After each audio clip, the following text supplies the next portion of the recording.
Your life is not too busy for yoga, your time is just unprotected. You keep saying yes to everyone else's needs first, hosting friends and family, the extra workload, someone else's emotional crisis, and by the time you reach your own practice, there's nothing left in the tank. And then you tell yourself, oh, I'll start yoga when life calms down, when the kids go back to school. But life may never calm down on its own. You have to protect the time that helps you meet life without constantly running on empty in the background. You probably do have 20 minutes. You just keep giving away those 20 minutes before you give to yourself first. And at the end of the day, when you look at your yoga mat in the corner that's just rolled up and collecting dust, you say, oh, I was just too busy today, I'll try again tomorrow.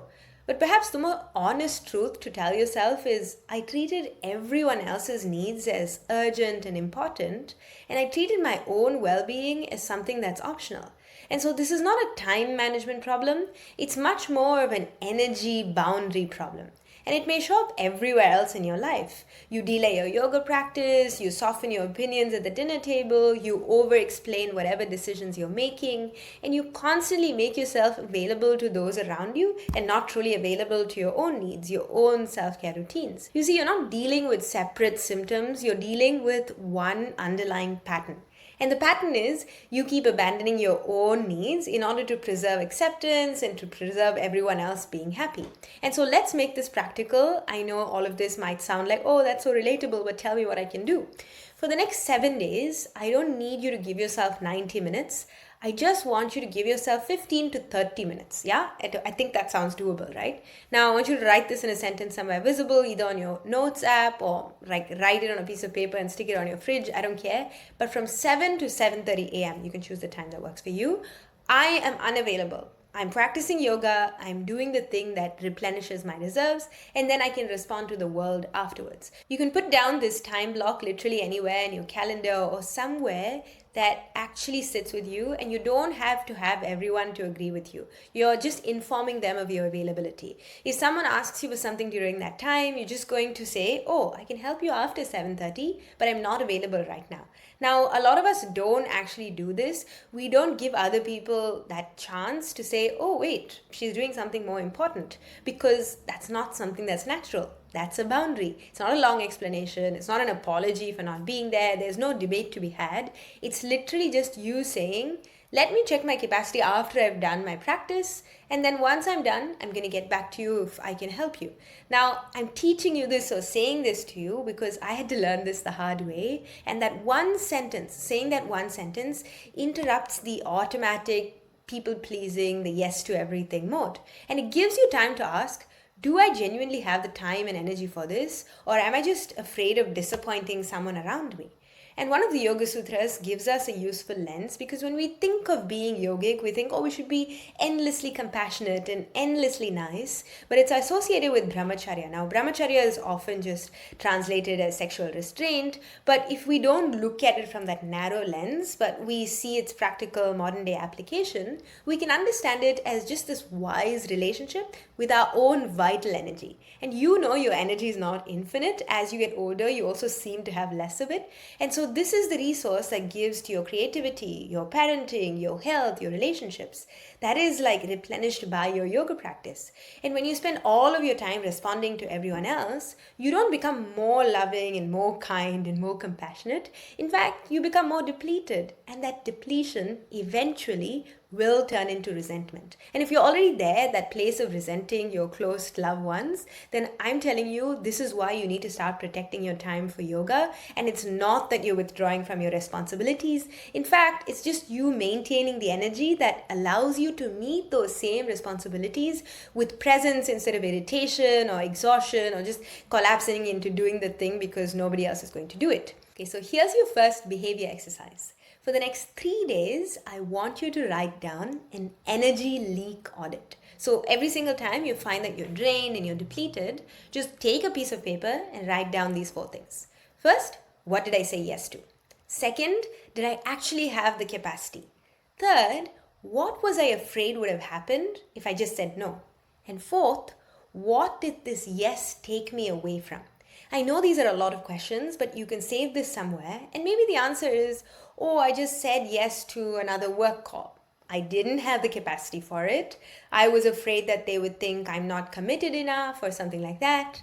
And as a consequence, I lost my yoga practice in the evening and also time to recover and transition and be present for my family. And so you're not using this audit to criticize yourself or judge yourself. You're actually using it to just see and notice a pattern that's underlying all of your surface behaviors. And you cannot protect energy that you haven't noticed is actually leaking. So the first yama, ahimsa, is commonly translated as non-harming. And people often apply ahimsa to only the way in which they treat animals or other people. But repeatedly overriding your body, ignoring your exhaustion, denying your need for restoration, that can also turn into a form of self-abandonment in a way. And so I just want you to ask yourself, can I care for someone else without taking away from my own needs, my own sense of safety in the process? And then there's Satya or truthfulness about where you are with this thing. Satya asks you to actually just tell the truth about your actual capacity. Not the capacity you wish you had, not the capacity you had 5 years ago, not the capacity that would make everyone else happy. No, your actual capacity on a day-to-day basis. And if you say yes while your body is still saying no, your words and your inner truth are almost like moving in two opposite directions. Trust me, at least in the interim, it can feel like, oh, this is fine. But that split, living in that split constantly is exhausting. So before agreeing to any requests, just pause and say, let me check in with what's true for myself. Some of us have overridden this so much that we don't even have a sense of what's true. And so try and practice Satya in your daily life by just checking in and saying, is this true for me? Am I being split in two different directions? And you can say to me, but Sushi, 15 minutes of doing this, standing on the mat and doing some stretches, not going to change my life. Yeah, it's not. You're right. The purpose of the 15 minutes or taking that time to draw a boundary and say, I'm not going to be available, it's not going to fix your whole life. It's actually just to create one daily experience in which you don't abandon yourself. And the goal is not to perform yoga correctly. It's not to do all of these crazy poses. The goal is very much just to keep the appointment with yourself. And if your version of self-care is so demanding that you can only do it on perfect days when everything is right, then it's not actually protecting your energy and it's not sustainable. It's just creating another performance standard, and we all know there's enough performance standards in your life right now.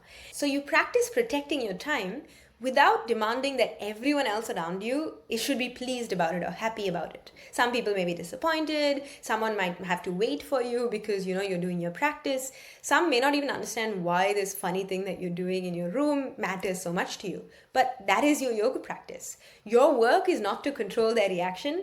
Your work is to stop making their reaction the authority over your life. And I can't say this enough, but you can be compassionate and not be constantly available.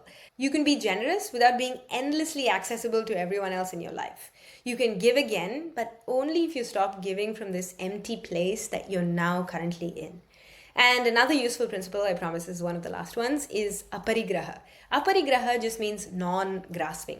People-pleasing often just comes down to grasping for everyone else's approval. If I made this video just to get likes or views or subscribes, then I wouldn't actually be doing myself a service. If everyone else's opinion is so important that it makes you agreeable and low maintenance and minimizing yourself, then you only say yes to prevent disapproval. You're not actually being authentic to yourself. You're constantly trying to control outcomes so that you can please everyone around you. And Aparigraha as a principle just asks, what would happen if I stopped grasping for everyone else's approval? What if I can just let go of that thing? And perhaps you would release this idea of being this perfect person, and that means that you're always available at all times. And your yoga practice becomes that daily reminder. It becomes the place where you can be honest with yourself and say, wait, I can have a life that also includes my needs. And so for the next 7 days, I want you to just incorporate these 3 things. This is the practical part. First, protect one practice window. Choose 15 minutes or 30 minutes and treat it like a real appointment that you would have on your calendar. Second, delay all of your automatic yeses. So just say to people, I'll check my capacity and I'll come back to you. This is a practice. This is a rep. And number 3, practice one small boundary. Just say to yourself, oh, I can help after this 30 minutes of my practice, but I'm not available right now. Put down your foot, draw a line. And then I just want you to notice the discomfort that comes up. Your chest may tighten, you'll start to feel guilty. You may want to send that second message and say, oh, sorry, but this is why. Don't explain yourself. Just pause, take a deep breath, breathe out through your mouth, and let that feeling of discomfort exist without immediately reversing your boundary and saying, oh, no, it's okay, I'll accommodate you.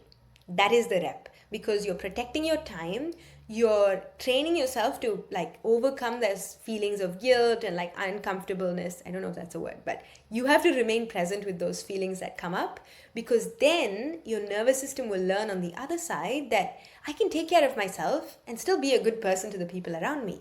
And this people-pleasing behavior will slowly start to drop away. So your yoga practice is not the thing that you do after everyone else's needs has been taken care of. And for many women, it needs to become the thing that helps them take care of themselves without disappearing inside everyone else's needs and becoming a shadow of their husbands or their children or everyone else in their lives. So you don't need a less demanding life before you begin your yoga practice. You just need one protected practice inside the life that you already have. So start with 15 minutes, protect it, practice the boundary, and then give from that energy that you've just generated, not from the energy that you know is already spent and you're pouring from an empty cup. So comment the word reset below, and I'm going to send you something super useful. It's just a 3-day protocol. It's going to get you out of your overthinking mind and onto the mat and get you moving. And just remember, you're not selfish for protecting the energy that allows you to show up with love, with presence, with compassion for everyone around you. You're learning how to give to yourself without abandoning yourself. Thank you so much for watching to the very end. I hope you enjoyed this video, and I look forward to seeing you in the next one.